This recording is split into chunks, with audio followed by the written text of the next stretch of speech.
Hey, lovely people, Dr. Caleb here with Chocolate Theology. Enough time to have a piece of chocolate, or if you prefer the healthy choice, an apple.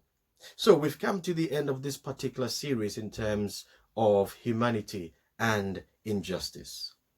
And I call this one the Jesus protest. What do you do when you're faced with injustice and oppression and pain?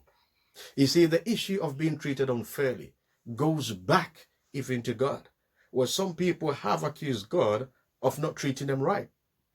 Others have actually not been treated right by their fellow human beings when it comes to injustice, oppression, and pain that is dished out. We know for certain that God is a God of justice.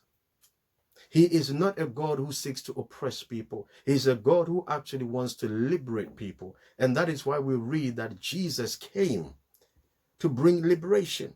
So we read in Luke chapter 4.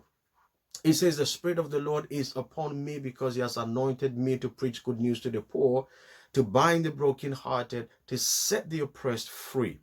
Jesus is all about setting us free from pain, from injustice, from oppression. And so I want to assure you right now as you're watching that if you are going through any sort of season or an episode of injustice, of pain, of suffering, of oppression, remember this, that Jesus is fighting for you as well. So what's the Jesus protest? What do we do in the meantime? Jesus tells us a story, a parable in Luke chapter 18 about a widow and an unjust king or judge. The widow goes out and continues to seek justice against her adversaries. What is interesting here is this. Jesus said that even though the judge did not believe in God, he eventually granted the widow justice. What we learn from here when it comes to the Jesus protest. Number one, if you are going through any form of injustice, any form of oppression, pray. Pray for yourself and pray for the oppressor, even if the oppressor does not know God. Why? Because God is in control. Number two, persevere.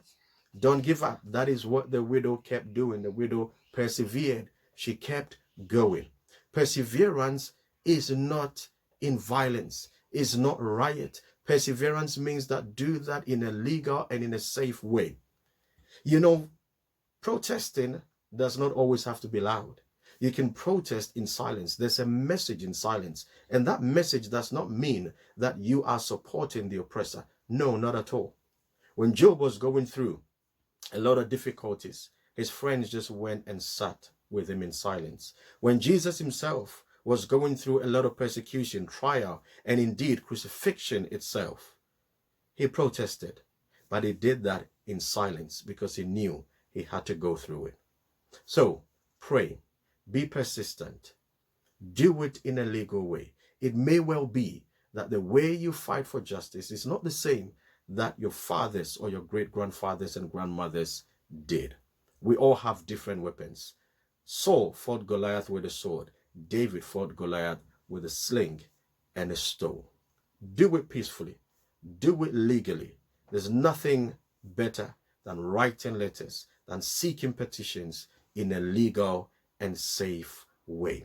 And finally, know why you're protesting.